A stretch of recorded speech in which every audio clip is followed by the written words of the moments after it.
You got the San Francisco 49ers at Detroit. I'm taking, you know who I'm taking, the greatest QB in the league. I'm taking Jared Goff and the Detroit Lions to take that week 1. Really? Oh. Yeah, of course. I am. Over Garoppolo? Yeah. Wow, well, I'll easily take that one then. I'll take the 49ers on that one. You can take the Lions. Lions are Co's team to watch this year because he thinks they can win over 5 games. We'll see. They're projected to be one of the worst teams in the league, but you never know. All right, and then next week we got the rematch of the AFC Divisional game. Cleveland at Kansas City. Ooh. Every time I pick Kansas City, they usually win. Yeah. So I'm taking Cleveland. Oh, all right. I'm gonna take the Chiefs on this one just because they weren't able to get it done when Chad Henne was at quarterback. So I'm gonna take the healthy Chiefs. You got CEH coming back fully healthy too after a kind of a ankle roll a couple weeks ago in training camp. Browns are scary though. They got probably arguably one of the best rushing duos in recent history. Maybe most recent than that was maybe Jonathan Stewart and D'Angelo Williams throwback. But I think Kareem Hunt, Nick Chubb they're gonna be hard to stop. Yeah, I think so too. And as much as I love Cleveland, I did not pick them. It was just it was an act. I picked the Chiefs. But we'll get later into that once we get to our bold predictions of what I think is going to happen with those two teams. So you're taking the Browns? No, I'm taking Kansas City. Oh, okay, yeah. Okay. Well, now I'm mistaken. All right, next we got Miami at New England. You know where I'm going with this. New England Patriots all day. It's at home in Gillette. They had a great preseason. I'm really interested to see who's going to be the QB week 1. They haven't officially named it yet. It's most likely going to be Cam, but don't ever sleep on Bill Belichick to do something crazy and switch it up. Yeah, the defense looks really good. I mean, shut out the Eagles. I mean, I know it's preseason, but still, it counts. Yeah. And Mac Jones, let's see what happens with him. I'm really interested. He had a good game his last preseason. He looked all fired up, so it's good to see that competitive edge from him. But I'm taking my team, New England. I'm going to take the Dolphins because I think another underrated player right now, and he's a lefty, is Tua. Tua's been looking really good in the preseason. They got Waddle too out of their draft, and I think just the Devontae Parker somehow still in the league. I don't know how, but I believe that this offense is going to be a lot more fun to watch and a lot more effective year 2 of Tua's year. He's healthy. He looks like he's healed up from his injuries in college, and got to stick to the lefties. So I'm taking the Dolphins. All right, and then we got Denver at the Giants. Boo. I'm taking Denver. I'm taking Denver in New York. I think Denver's a team that can win more games than they did last year. I think they just got to put it all together. They lost Courtland Sutton pretty early in the year, and he's one of the better wide receivers, I think. They just got Jerry Jeudy. I think he's a great receiver. He's one to watch out for. But the rushing game, I don't know. Bridgewater? Who's going to start at that running back position? I think it's probably still be Melvin Gordon, but I don't know. Well, it's going to be different for sure. You never really got to sleep on the Broncos. They're always just kind of there. The fact that they're tipping their hat to Teddy Bridgewater, good for them. I believe Teddy Bridgewater is a player that can win games for you. All right, next we got the Green Bay Packers going into New Orleans. New Orleans got the crowd back, so we'll see. But I'm taking Aaron Rodgers all day. Drew Brees is gone. Mike Thomas is probably going to be out for a little while. He is. Yeah, and you can't just all rely on Alvin Kamara. Even though you got Callaway, he looks good, but I think Green Bay, Aaron Rodgers, Devontae Adams, Aaron Jones, I think it's just going to be too much for the Saints. If it was any other team in the NFC other than the Packers, I would take the Saints just because I believe Jameis Winston is going to have a big year under center for the Saints. He took a year back, kind of learned from Breeze here and there, and he's more humble. He's ready to go. He's going to play his former team twice a year. I wouldn't sleep on the Saints this year, but it's the Packers. I'm going to go Pack Go as well. Sunday Night Football. Yeah, and then we got Chicago going into LA. I'm taking Chicago. I like their defense. Wow. Yeah. I think Justin Fields is going to be a baller. But yeah, I'm taking Chicago in that defense to go in there and beat the Rams week 1. I'm gonna take the Rams because Matt Stafford's a huge upgrade from Jared Goff, unfortunately. But they lost Cam Akers. They've got your boy Sony. They've got Henderson. They've got Woods, Kupp, Higbee coming out again. I'm missing the other guy. It's Kupp, Woods, and I can't think of his name off the top of my head. Anyways, Matt Stafford's going to make this offense so much more effective. He's not too flashy anymore on the run, but he's got a huge cannon. Sean McVay's going to unleash him on Sunday night in front of the whole entire football fan world to see it. Taking the Rams. Monday night, Baltimore going into LA. Or not LA, sorry, Las Vegas now. Same thing, yeah. But I'm taking the Las Vegas Raiders. Wow. Opening it up. I've always been a fan of Derek Carr, even though he's not like the people don't see him as the coolest guy out there or best QB, top 10 QB. He's efficient. I think Josh Jacobs is always a guy you got to watch out for. And their offense is young, so I'm taking Las Vegas. Is this the year that the John Gruden-led Raiders make that jump to actually make the playoffs? They invested 10 years in him, so we'll have to see. I'm going to take the Ravens, though, just because it's the Ravens are coming off 20 straight preseason wins. They haven't lost since, I believe, 2015 was a stat I read earlier today, but they're healthy.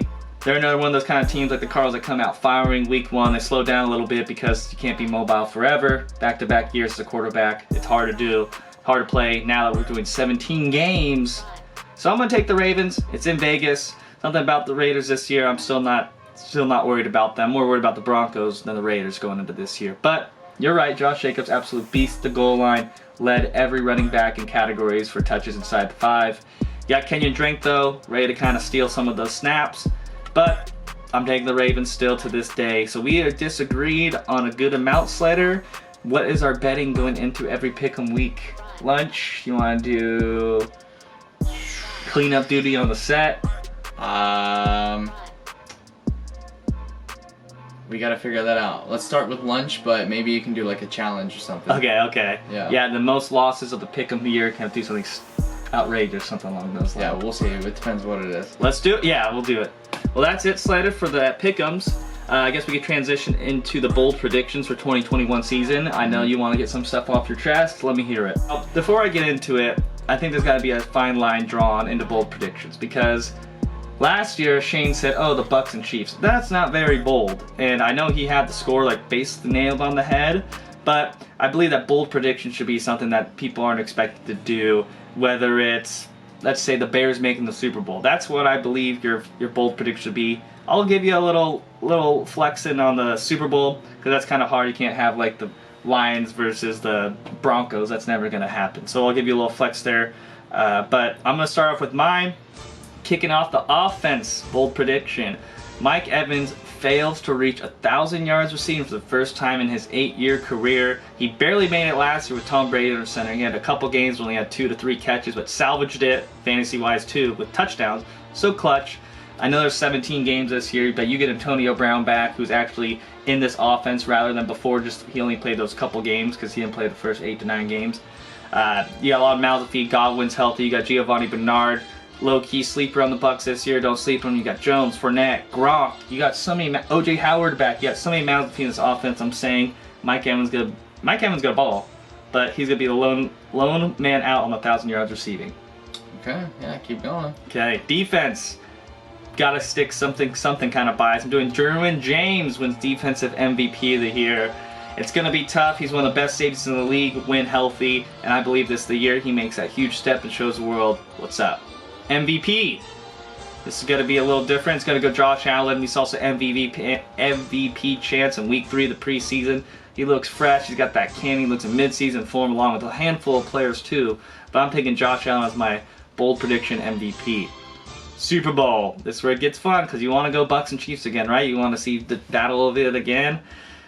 I'm tipping my hat to the Rams. I'm taking the Rams in the NFC. I'm taking the Chiefs in the AFC. The Chiefs win 28-27. It's going to be fun. But, however, I know the Rams are a little underdog this year, but they are kind of low-key going to make some noise. And I said that when they were talking about Sunday Night Football. I would pick the Bucks, don't get me wrong, but that's not bold enough. I'm switching it up. But the Rams are going to lose. Surprise team.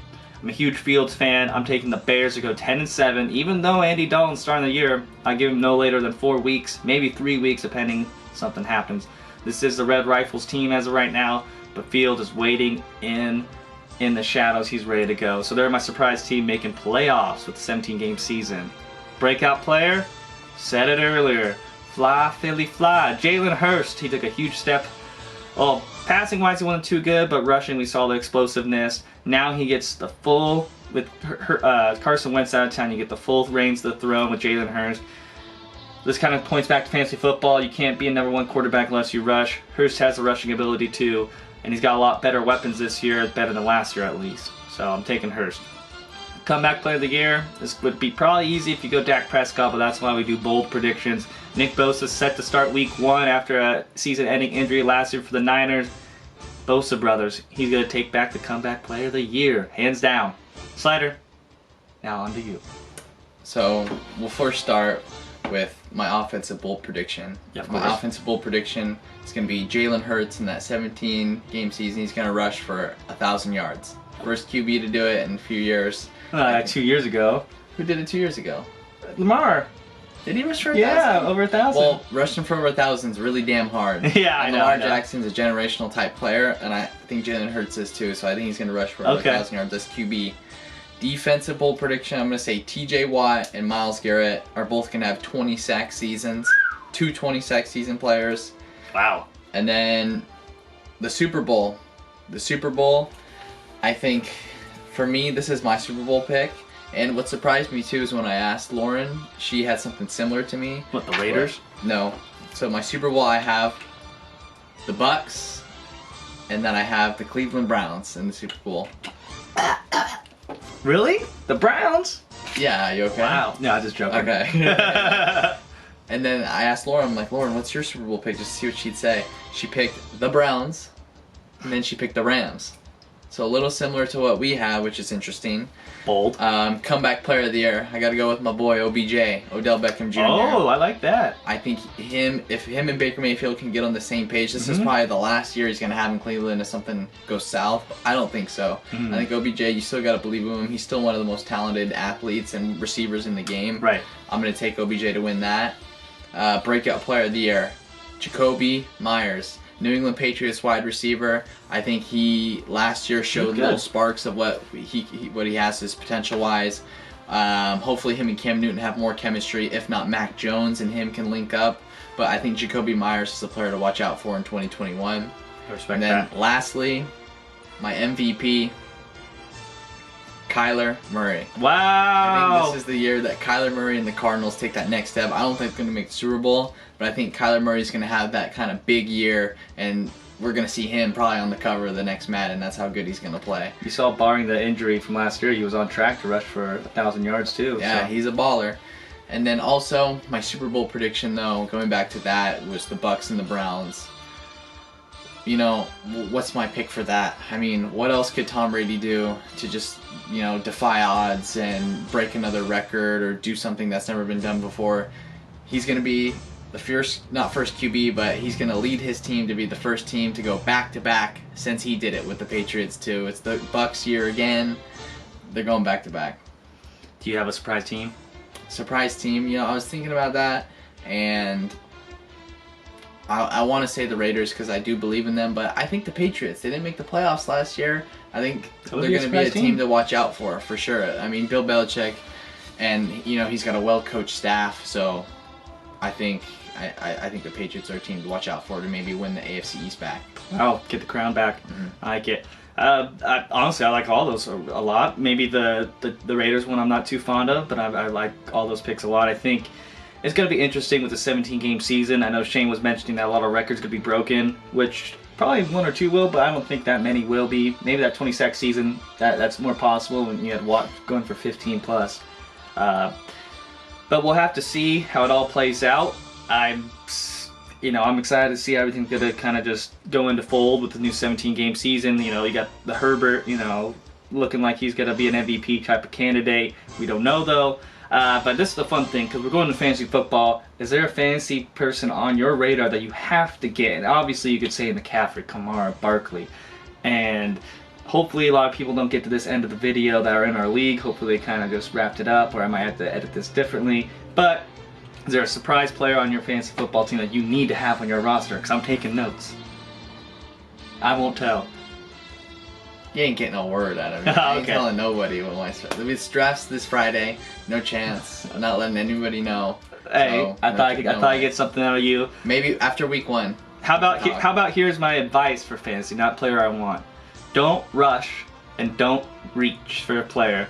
If you have the eyes on a certain player, whether it be a running back, a tight end, just wait. Just wait, because back end of the draft, when people are getting those defenses, kickers, a double quarterback in a single quarterback league, just wait, because I've been doing plenty of mocks this year. I've been kind of seeing a lot of players that I would normally draft not even get drafted. So hold your horses, wait, don't reach, if you really want to reach, you can. Unless you're Shane, then you gotta reach. If you're Shane, you gotta reach to get that defense in the 6th or 5th round. Go for it.